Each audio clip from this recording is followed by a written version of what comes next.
Audiolivro, capítulo 28. O Ministério do Lar.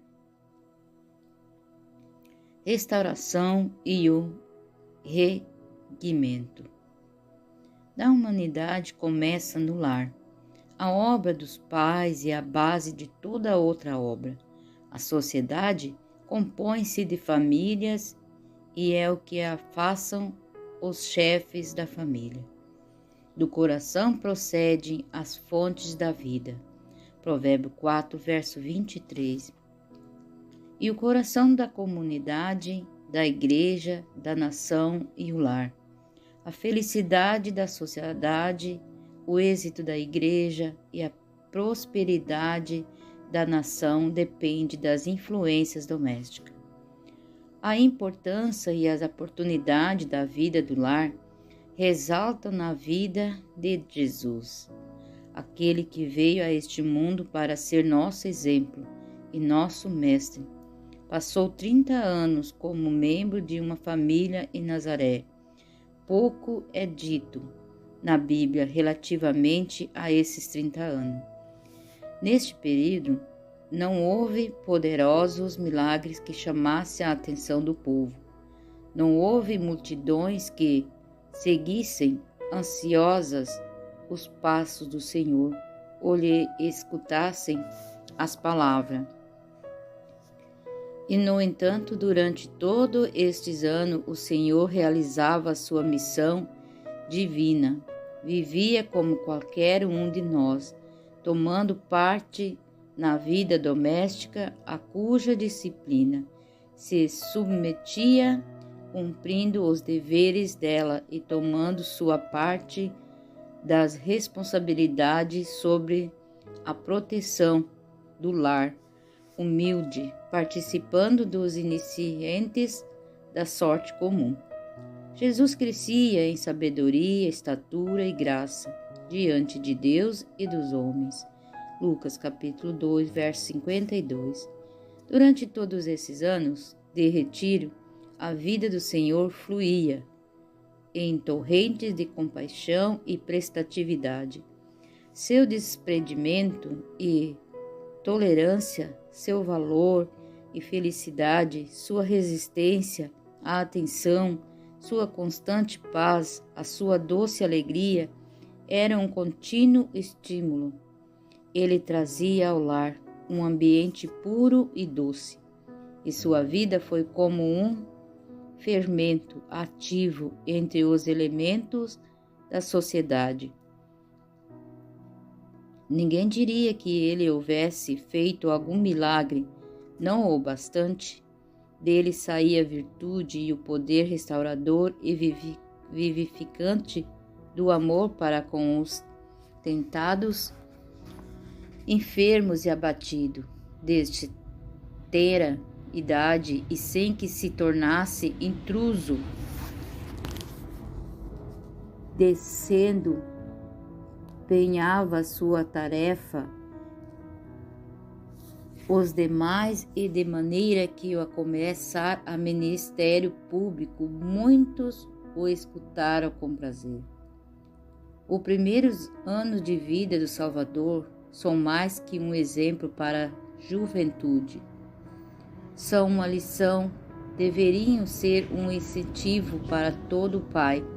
O círculo dos deveres para com a família e os vizinhos é o primeiro campo de ação para os que desejam empenhar-se na obra do erguimento moral de seus semelhantes.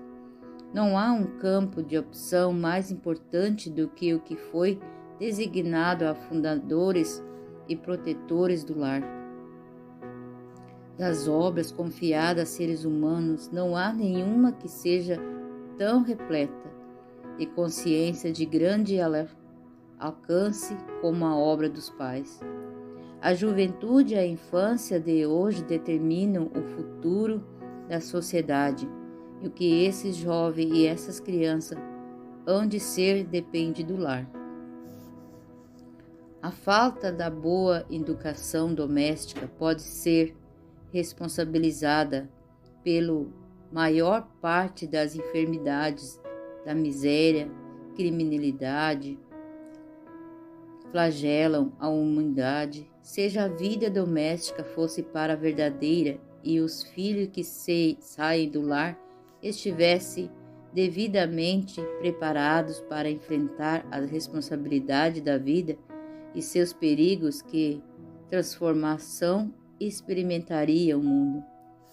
Muitos esforços são enviados, tempo, dinheiro e trabalho são gastos em proporções quase ilimitadas, em expressas instituições destinadas à regeneração das vítimas dos maus hábitos. Ainda assim, todos esses esforços se tornaram insuficientes para enfrentar tão grande necessidade. Que significantes são os resultados? Quão poucos são os que se regeneram para sempre. Multidões aspiram a uma vida melhor, mas falta-lhe coragem, resolução para romper com os maus hábitos, recuam diante de enormidade do esforço, das lutas e sacrifício exigido, e sua vida é arruinada.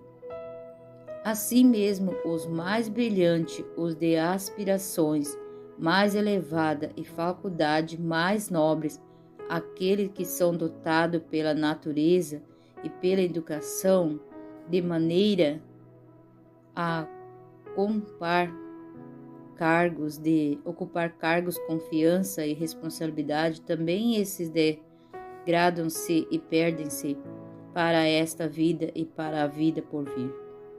Para os que se corrigem como enfrentar e ferrelha a luta que preciso enfrentar para recuperar a perdida virilidade. E durante toda a vida, com o organismo arruinado, a vontade facilita, a inteligência embotada e a alma enfraquecida. Muitos colhem o fruto do mal que semearam, quanto mais poderiam ter sido realizado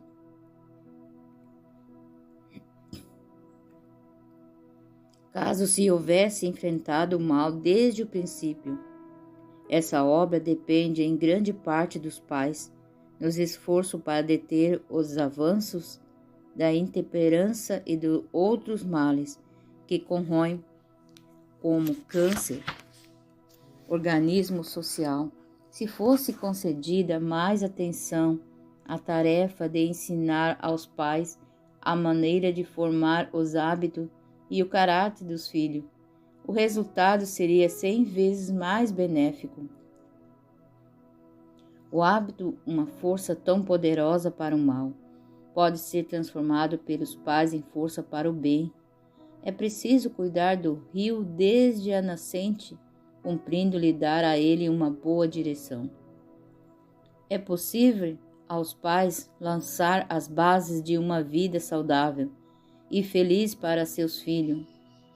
Podem fazer com que, ao deixarem o lar, os filhos possuam a força moral necessária para resistir à tentação e que tenham coragem e força para resolver com êxito os problemas da vida. Podem inspirar-lhe o propósito e desenvolver neles a faculdade de tornar a vida uma honra para Deus e uma bênção para o mundo. Podem abrir retos caminho para seus pés, através do sol e sombra até as gloriosas alturas celestiais. A missão do lar estende-se para além do círculo de seus membros. O lar cristão deve ser uma lição prática que ponha em destaque a excelência dos princípios verdadeiros da vida. Semelhante exemplo será no mundo uma força para o bem, muito mais poderosa que qualquer sermão pregado, e a influência de um verdadeiro lar no coração e na vida. Ao deixarem um lar, assim os jovens ensinarão as lições que ali aprenderam. Dessa maneira, serão introduzidos em outros lares princípios mais nobres da vida e uma influência regeneradora sempre sentida na sociedade.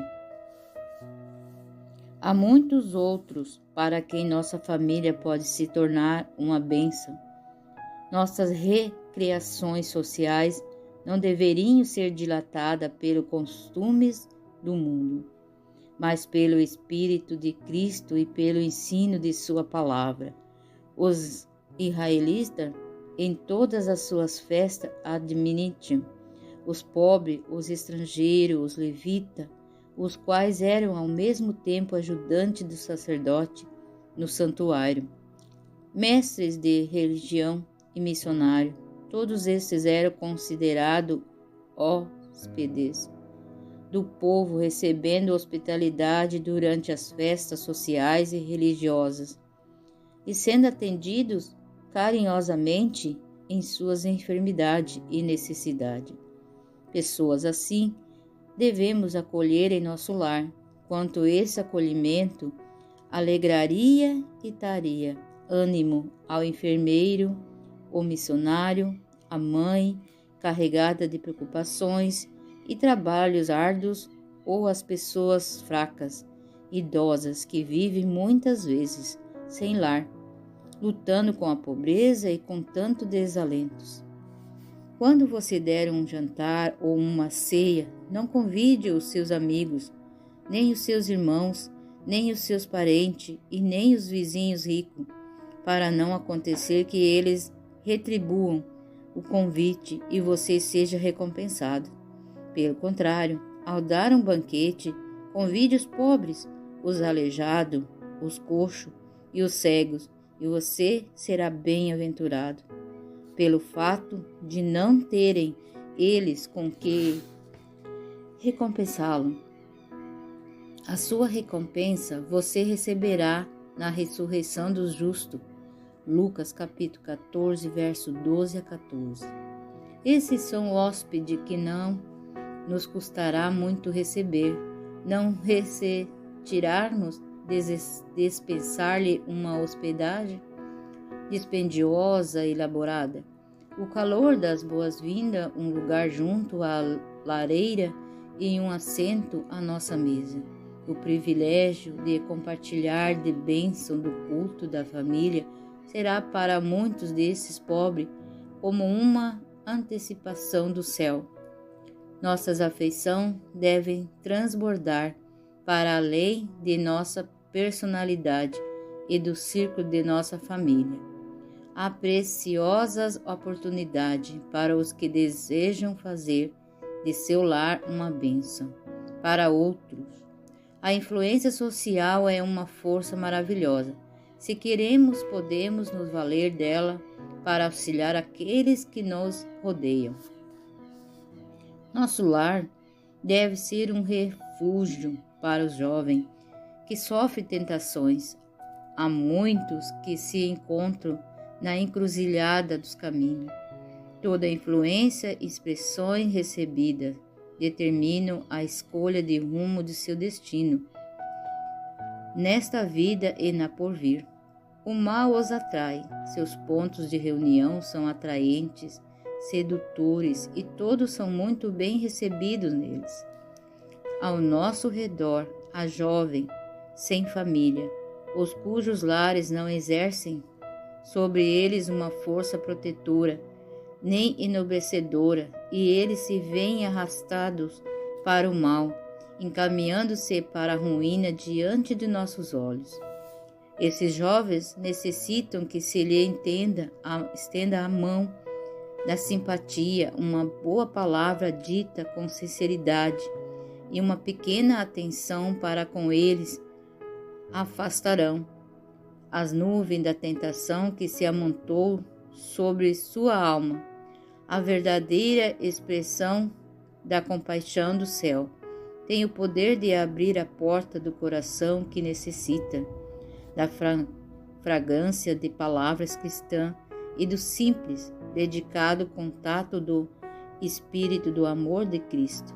Se quisermos dar prova de algum interesse pela juventude, convidá-lo à nossa casa e cercá-la de influências alentadoras e proveitosas, haveria muitos que de boa vontade dirigiam seus passos numa escala ascendente. Oportunidades na vida. Curto é o tempo de que dispomos. Não podemos passar por este mundo mais de uma vez. Portanto, ao fazê-lo, diremos o melhor proveito da nossa vida. A tarefa a que somos chamados não requer riquezas, posição social, nem grandes capacidades. O que se requer é um espírito bondoso e desprendido, a firmeza de propósito. Uma luz, por pequena que seja, se está sempre brilhando, pode servir para acender outras muitas.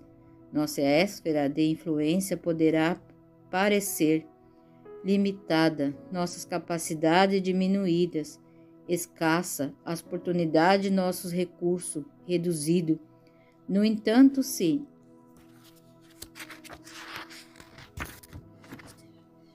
soubermos aproveitar fielmente as oportunidades no nosso lar, nossas possibilidades serão maravilhosas.